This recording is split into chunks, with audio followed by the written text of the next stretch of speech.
Hey guys, good morning, good afternoon, good evening. Anong oras naman mapanood ng video na to? Yan, andito ako ngayon sa rooftop again. Yan, ayun o. Sisilaw ako eh. Yan. So, okay na ba yung pwesto na yan? Masyadong kababa ata.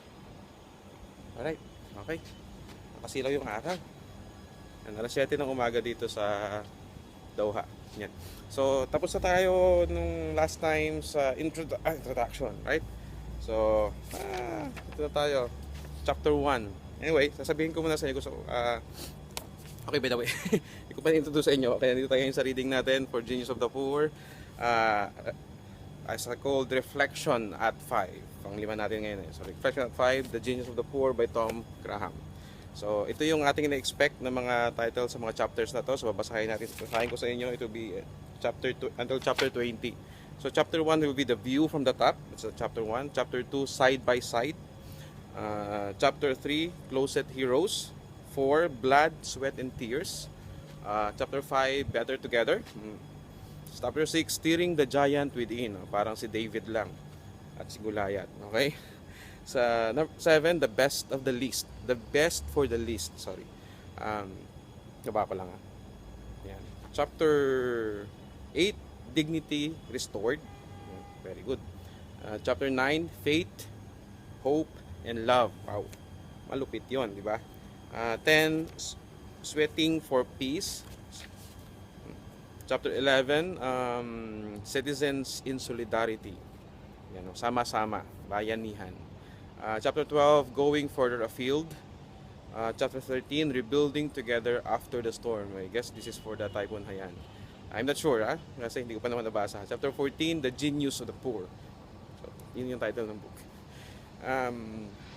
Chapter 15, The Search for the Missing Middle. The Search for the Missing Middle. Ano kaya yun? Anyway, chapter 16, Making Farming Sexy. Excited ako sa chapter 16. Making Farming Sexy. Baka yung Mocha Girls ang nagka-farming, kaya sexy. Anyway, pero excited ako dyan, ha? So, Chapter 17, Growing Business with a Heart. Kung meron tayo, ito yung matatawag nating social entrepreneurs, a business with a heart, social enterprise, because hindi lang sa pera ang kanilang focus na lumaki yung kanilang pera, but to maximize the profit, to optimize the profit para, alam mo yun, makabalik sa mga sa mga tao. Numbers 18, the privileged and the poor. So, ang privileged and the poor. So, siguro, yung kanina sinabi ko, the search for a missing middle, baka yun yung connection nila. Okay. So number 19, soul searching. I know a lot of us has this. We're like soul searchers. Nagsa-search tayo for something, and for maybe someone. So maybe this rapture will really help us as well. So and 20, another mad journey begins. So yan, ito na yung travel agency nito, yung mad, Make a Difference Travel Agency. Alright, so naka 3 minutes na tayo. So umpisahan natin kahit papaano yung chapter 1, the view from the top. Okay, so sabi ni Tito Tony rito, Gawad Kalinga started, sige, dito lang muna ako. Gawad Kalinga started, kunwari ako si Lola Basyang. Anyway, so Gawad Kalinga started for me not as a project, sabi ni Tito Tony, but as a journey. So it began when I realized that I myself was lost. So, na-lost pala si Tony. So, I grew up with a suffering poor, but later I got a scholarship and a chance for a better life, and I forgot them. I had left them behind like so many others before me. So, galing din si Tito Tony sa hirap, naging successful, naging maayos ang buhay, but later, in a part of his life, na parang nakalimutan niya yung pinanggalingan niya. They left them behind. So, yun yung naging realization ni Tito Tony, regardless na nandun na siya nakatira sa isang magandang subdivision, then, pero yung sa labas ng subdivision na yun, puno ng kahirapan, puno ng, alam mo yun, ng hindi magagandang bagay. But pero siya, kinip niya yung sarili niya as, naka-block doon sa loob ng kanyang comfort. But yun yung naging realization ni Tito Tony. So, yan. So, tuloy na natin. So, heaven or hell? Heaven or hell? So si Tom na to. So, kicking back in a cocktail on large deck terrace in Rockwell, one of Metro Manila's most exclusive area, I am fortunate enough to be enjoying a little authentic Asian luxury as it is branded to us Europeans. I have come to the Philippines to produce business reports on one of the fastest growing economies in Asia. And the scene before me seems to say it all. A booming metropolis with impressive new towers being erected all around. Far from being the gates of hell. Kasi yung Philippines daw dito, Manila is referred to as the gates of hell in a Dan Brown's novel, Inferno. So, di ko alam yun. Ngayon ko lang nalaman, naging gates of hell pala tayo doon sa movie, sa novel na Inferno. Hey, bad sila. So, I tell my friends back in cold and dreary London that Manila is the place to be. Eager to let them know about the upmarket urban lifestyle they are missing, I rouse myself from a rather soporific state on the sun longer and move closer to the terrace edge to take a picture. So nagpunta siya doon sa terrace. So upon further inspection of the panorama before me, I noticed a distracting blot on this otherwise grand vista. On the streets below, perhaps little more than 400 meters from the luxurious towers where I am standing, there lies a slum of shocking squalor. So slum, yung squatters. Imagine that. Nandun ka sa napakagandang deck nung napakagandang luxury apartment, then doon sa isang part lang na yun is nandoon yung slums just staring at you in front of you. What will my friends say if they see me basking in comfort and self-indulgence up here, while the people below don't even have a toilet or waterproof cover over their head? I wonder if life really is hellish for them. Even though these people are my neighbors, I have no idea of what they have to face. If poverty can exist in the doorstep of the wealthiest area in the whole country, what hope is there for the rest of its people?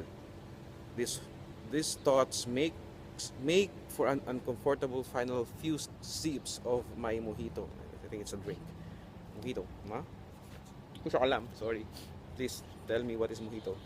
Search ko na rin. So previously, I had seen inequality as an inevitable, if unfortunate, part of my growing pains of a developing country.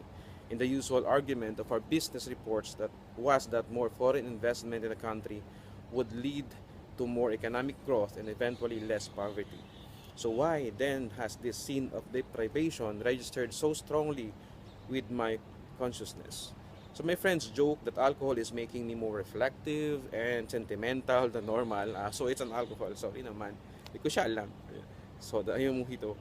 So there is another reason. However, I have spent most of the day immersed in the worldview of Tito Tony Miloto.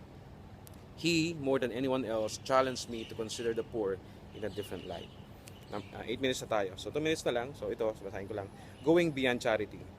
So prior to my interview, I had a little idea who is Mr. Miloto was. Other than that, he was the founder and chairman of Gawad Kalinga, one of the largest Filipino governmental organization or NGO in the country. When I showed up to meet him earlier that day, dressed in my smart suit with the clipboard listing the standard questions about investment opportunities and economic growth, I fully expected to be in and out of this standard interview in no more than half an hour. But 3 hours later, I look back on my clipboard to realize that at least half of my question never actually got answered. Not because Mr. Miloto refused to answer them, but because I myself had realized how irrelevant they were. As he talked passionately about his unconditional love for the poorest of the poor, my follow-up question on the latest government anti-poverty scheme or the UN development goals didn't somehow seem to fit. Hindi nag-fit yung mga questions niya. Kasi very, very basic yung kay Tito Tony, mga discuss sa kanya. So however, Mr. Miloto did encourage me to view various poverty-related issues in different light.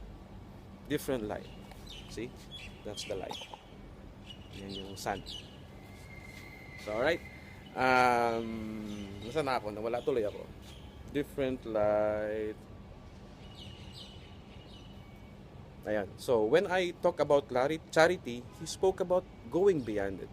When I talk about investing in and partnering with the poor. When I talk about charity, he spoke about going beyond it. about investing in and partnering with the poor. When I singled out the role of government, he talked of creating miracles of solidarity involving partnership, not only with the government but in all sectors of the society. So I guess I stop there. 10 minutes na tayo. So, what is my reflection here? Ang reflection ko yung kanina, yung scenario ni Tom na he was nandun siya sa luxury apartment niya and staring na doon sa slums na sa harap, na sa baba. Talagang nandun yung reality na how people were divided between those have and have nots. Kung ano man siguro yung ating kinalalagyan ngayon, we really have to be grateful and thankful kung anong meron tayo. That's the first thing. And the other thing is, siguro kailangan nating i-bridge yung gap between doon sa mga, kasi mostly many people ay disconnected na talaga sa iba. Sa subdivision usually, kahit naman sa Pilipinas, minsan